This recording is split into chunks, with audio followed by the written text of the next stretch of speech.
분과의 대결은 운명적인 것이 아니었나 이런 생각을 했었는데, 어느 날 김재하가 무리대 교정에서 만나자고 만나서 얘기를 하는데, 큰 나무를 자를 때는 도끼로 찍어서 넘어뜨려야지 면도날로 비록 날카롭긴 하지만 찍어서 넘어뜨릴 수는 없지 않냐. 그러면서 우리들의 학생운동을 상당히 시니컬하게 보는 그런 표정으로 얘기를 했었습니다. 그리고 김재하는 미학을 전공했기 때문에 우리하고는 좀 학문의 내역도 다르고, 그래서 주로 김재하와 만나는 거는 물리대와 서울법대 사이에 공업연구소라고 하는 국가기관이 있었는데, 그 사이길로 인화동 들어가는 길이 있고, 그 앞으로는 세느강이라고 우리가 부르는 대학천이 흐르고 있었습니다. 그 위에 우리가 라스타 스트라다라고 길이라는 제목으로 불린 학고방 노점이 있었어요. 주점이 있었는데, 그 술집에서 자주 만났죠. 그때 술이라는 거는 막소주였고, 아니면 카바이트 막걸리 먹으면 되게 토하고 이러는데, 안주는 주로 꽁치가 제일 고급이었습니다. 제일 많이 나오고, 이 김재하랑 농담을 하면은 이 꽁치야말로 참 프롤레타리아다. 바다에서는 큰 고기에 쫓겨서 겨우 살아남으면 사람한테 잡혀서 고작 먹히는 게 프롤레타리아 입으로 들어가죠. 제 일생이야말로 프롤레타리아 일생이 아니냐, 그런 농담을 하면서 했는데, 김재하는 그때 하숙을 하고 있었고, 하숙 들어가는 걸 그렇게 싫어했어요. 하숙에 들어가는 게 꼭 잡혀 들어가는 것 같다고 그러고, 그래서 밤늦게까지 술을 먹고 그런 생활을 상당히 오래 했었죠. 그런데 이제 6.3 사태라고, 사실은 그것이 흔히 한일 구려외교 반대 투쟁이다 이렇게 얘기를 합니다만, 좀 본질적으로 박정희 군사정권에 대한 반대 투쟁이 오히려 더 본질에 가까운 투쟁이었습니다. 그때 이제 저도 수배가 돼서 학교에 나갈 수 없었고, 주요 인사들이라고 지도자라고 할 수 있는 사람들이 다 수배자이기 때문에 나머지 학생운동을 이제 남아 있는 사람들이 하게 됐는데, 그때 이제 김재하가 등장하기 시작합니다. 이 단식을 하게 되면은 배가 고프고 배가 비어 있으니까 뒤에서 누가 잡아줘야 목소리가 나옵니다. 그럼 뒤에서 사람이 배를 잡아주고 거기서 이제 구호를 외치고 노래를 하는데, 이 김재하가 그때 처음으로 도입한 게 시위 현장에 부나부나 바까부나라는, 그러니까 새야새야 파랑새라는 노래에 부나부나 바까부나라는 가사를 붙여서, 말하자면 그 일제의 상품이 우리나라에 들어오는 것을 풍자하고, 그러한 유형의 데모 방식을 처음으로 개발한 게 김재하였습니다. 그래서 그 6.3 사태 때의 그 단식 투쟁을 이끈 게 김재하였습니다. 그리고 이제 3월 24일 날 투쟁을 시작을 해서 이제 소강 상태에 들어갔다가, 5월 20일 날 민족적 민주주의라고 박정희 정권이 자기 자신의 정권을 일컬어서 민족적 민주주의라고 김종필이가 얘기를 했는데, 그 민족적 민주주의 장례식을 거행하게 됐습니다. 그때 그 조사, 민족적 민주주의가 가라 이런 걸로 시작되는 조사를 김재하가 써서 이른바 운동권에 등록을 한 셈이죠.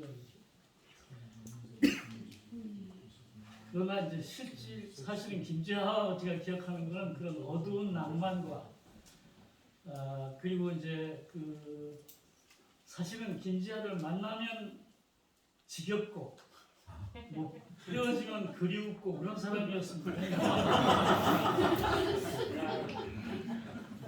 그러니까 사실은 이런 말씀드리기 못합니다만, 맨날 감옥 가면 뒷바라지를 해야죠. 그리고 나는 저들 아버지 어머니 뭐 저 해갑이다 또는 고이다 이러면 제가 다 차려드렸습니다만 저는 우리 아버지 어머니 저 생신이나 이럴 때 해갑이나 고이 때 한 번도 와본 일이 없습니다. 그러니까 나로서는 김지아는 만나면 반갑지만 헤어지면 반갑고 오히려 만나면 지겹고 그런 관계였습니다. 근데 다 얘기를 할 수가 없고 저는 좀 이제 그 몇 가지 사건만 얘기를 하겠습니다. 그 민차항영 사건이 터져서 감옥에 들어갔다 나왔는데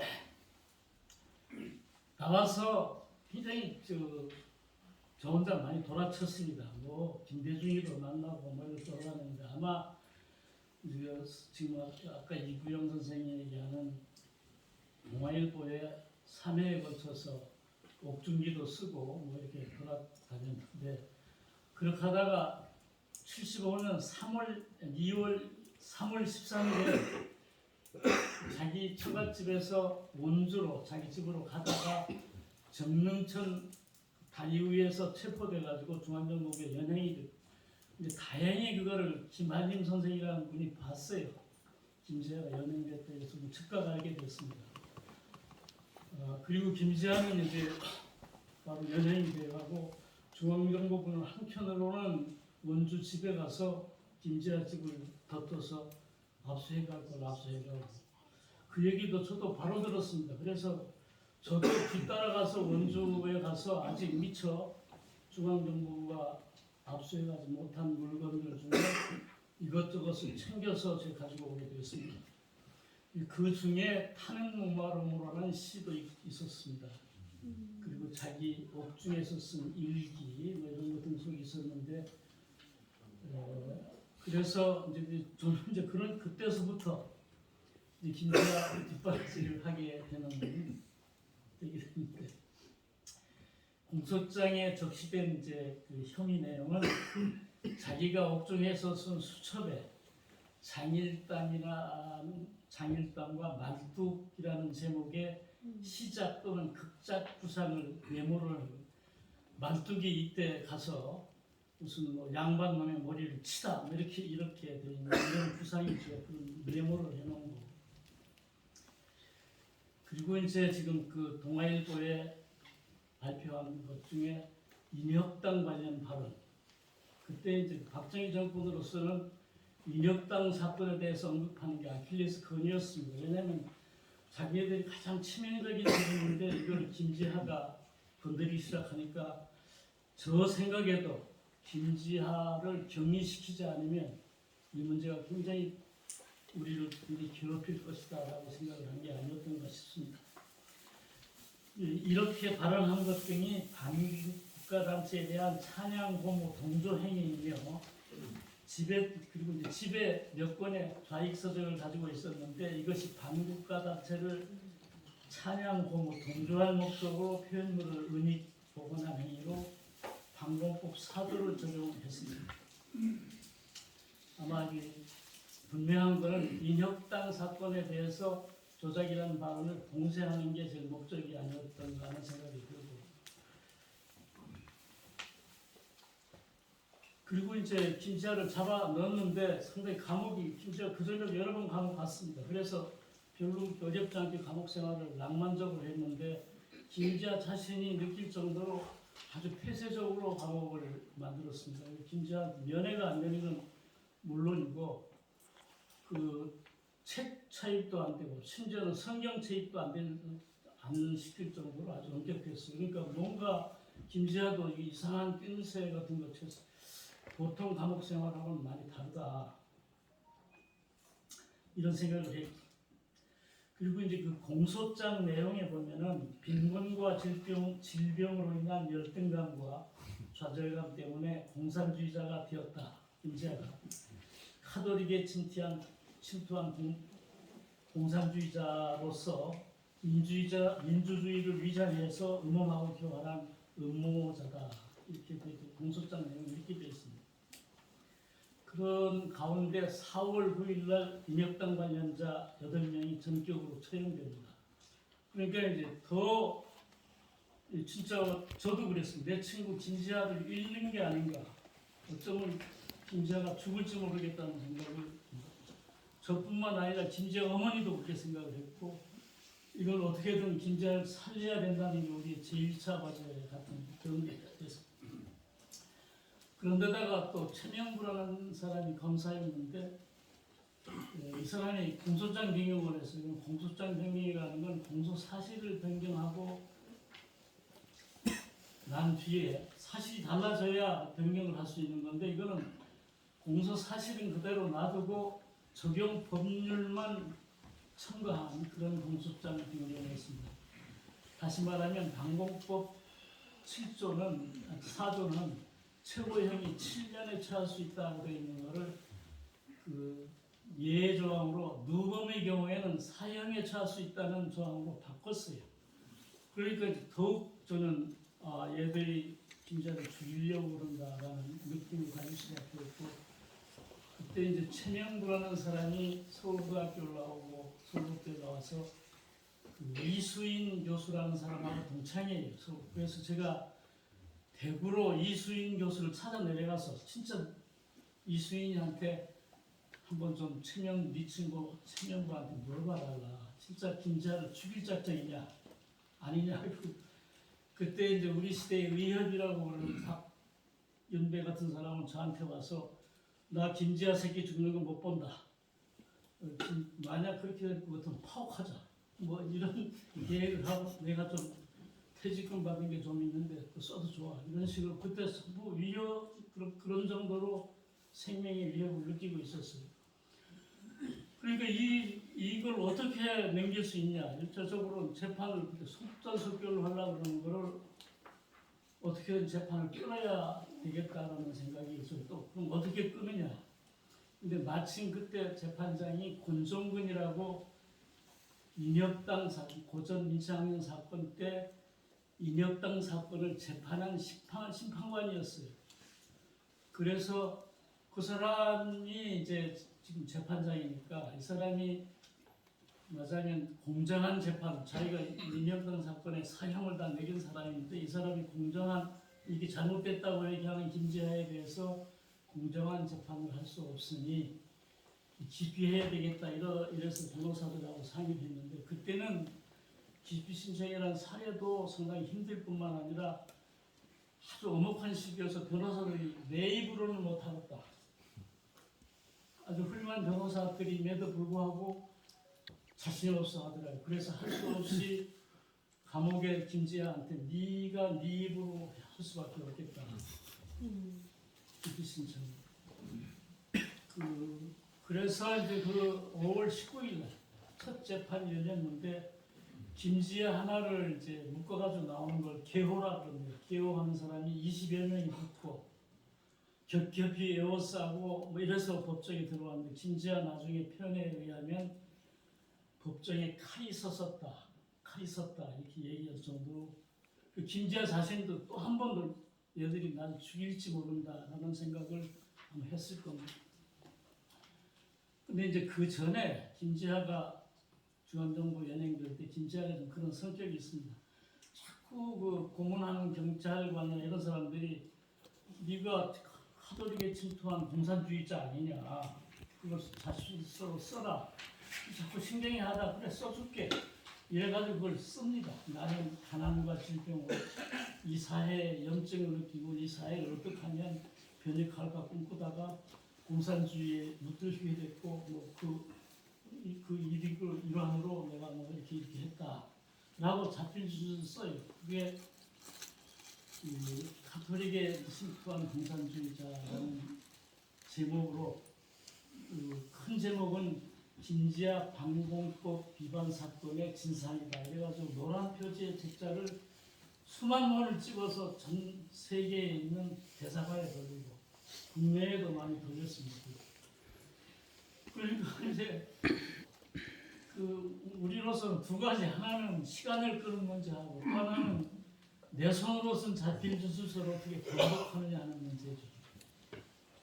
이제 아까도 말씀드린 것처럼 김지아가 법정에 와서 당신 재판장은 인혁당 사람들을 사형으로 모은 사람이고, 내가 인혁당 사건은 조작되었다는 이유로 내가 들어온 이 재판에서 당신이 공정하게 재판할 것 같지 않다.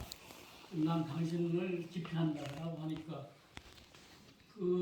할 수 없죠. 자기를 향해서 그러는데 그 당시로서는 천 있는 일이고, 그러니까 당혹스럽긴 하지만 그걸 받아들여서 기피 신청이 합당한지 안 한지를 재판부에 이제 판단하는 시간이 1심, 2심, 3심을 거치게 돼 있습니다.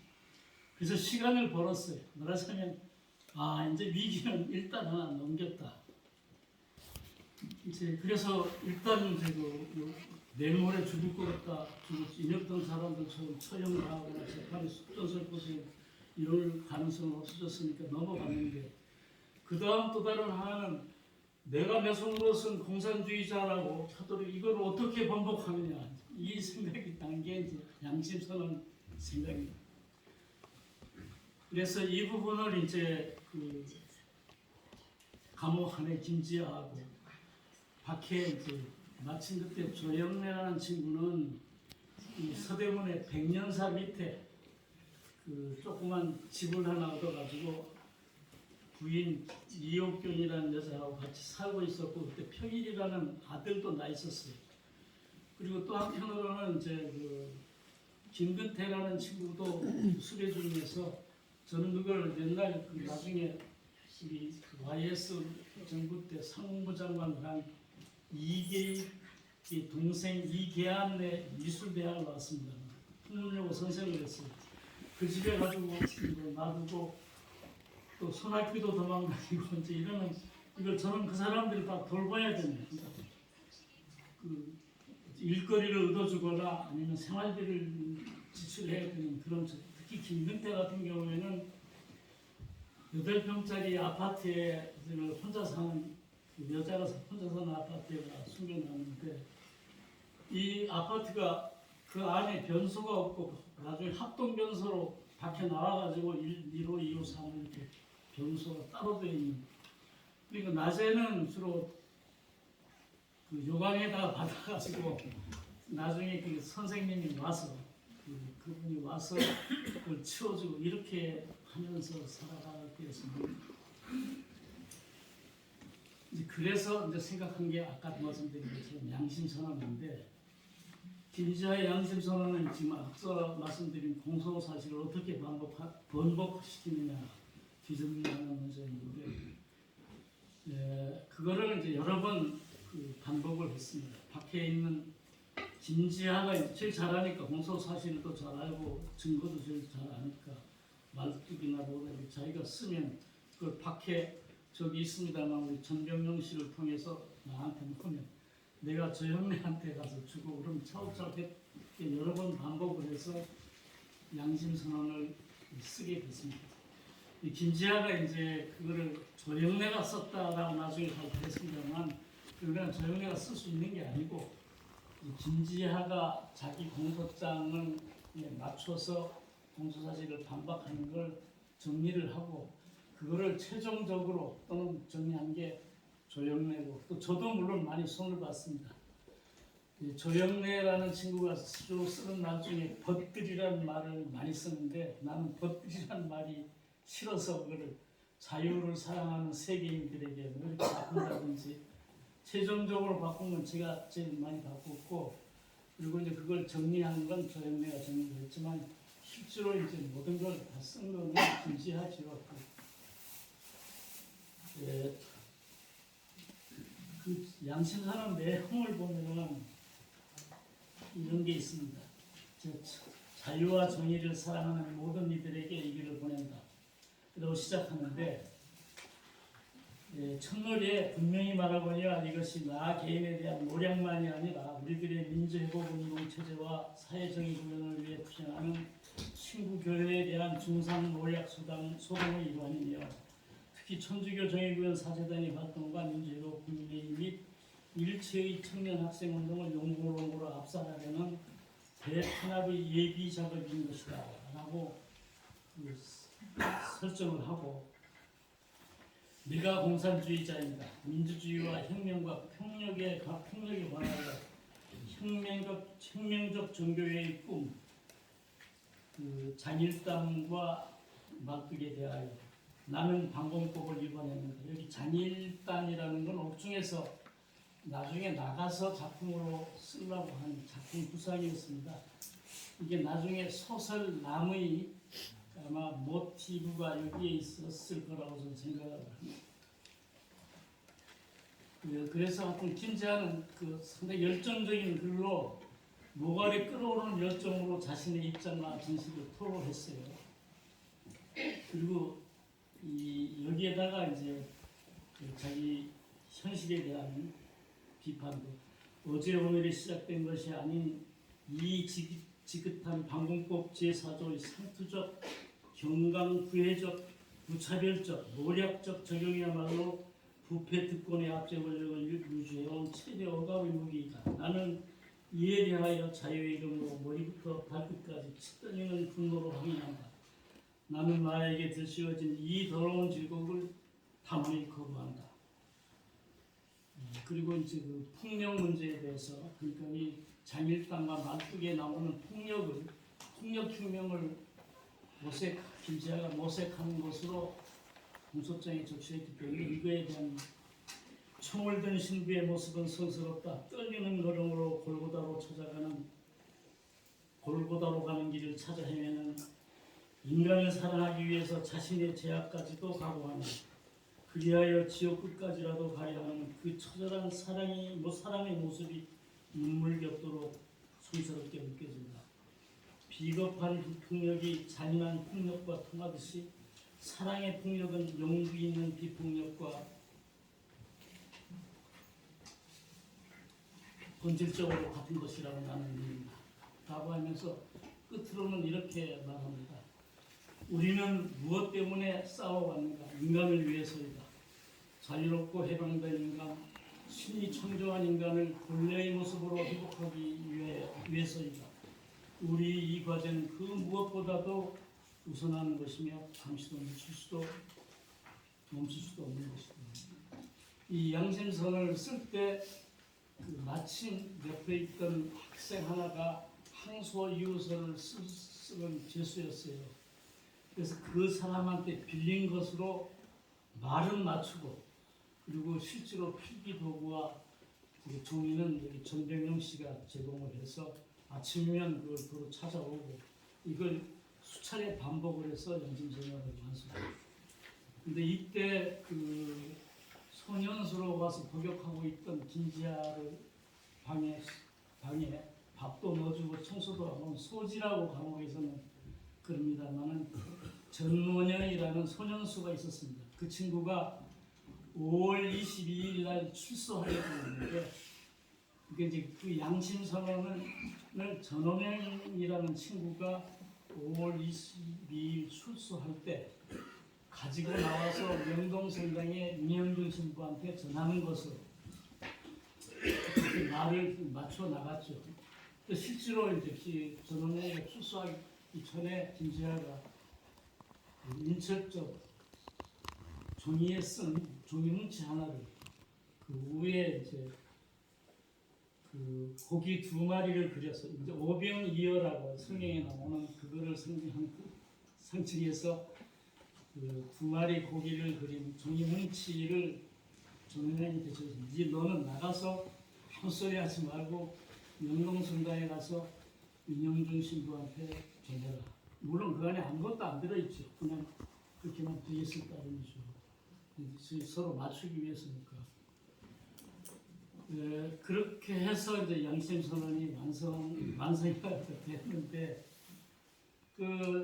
이거를 서울에 외국인 선교사 모임이 있습니다. 오리오 모임이라고. 그래서 비교적 양심적이고 어떻게 하면 한국의 인권을 위해서 자기네들이 기여할까 서로 상의하고 노력하는 그룹입니다. 그분들 편에 그때 추방되어 있는 미국의 시노트 신부한테 이걸 보내자.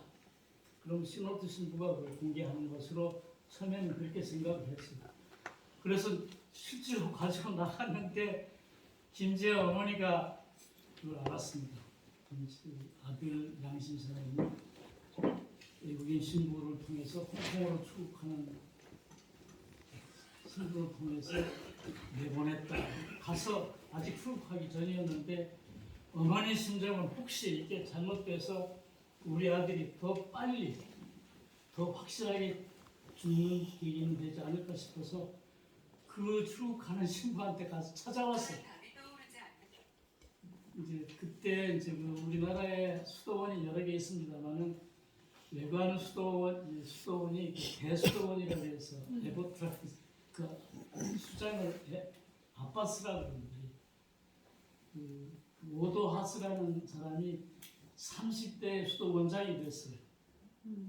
근데 이분이 내가 수도원장을 30대 해서 내가 늙어 죽을 때까지 하면 한국인 수도원장은 안 나오지 않냐 하니까 자기가 사표를 내고 그리고 수도원을 떠나기로 결심을 하고 필리핀에 사업 활동을 하고 하고 있었어요. 상당히 영리하고 그런 분이었는데 그분이 사실은 이제 뒤에 운반을 했죠. 이거는 그 일본 정의평화위원회 일본 정의평화협의회에 전달을 하고 이제 일본 정의평화협의회에서 여러 달에 걸쳐서 일어 영어로 번역을 하고 그렇게 해서 8월 4일 날 일본에서 김제 양심선언이 발표가 됩니다. 그러니까 이게 발표가 되면서 이제 다시 이제 역전이 되죠, 이제.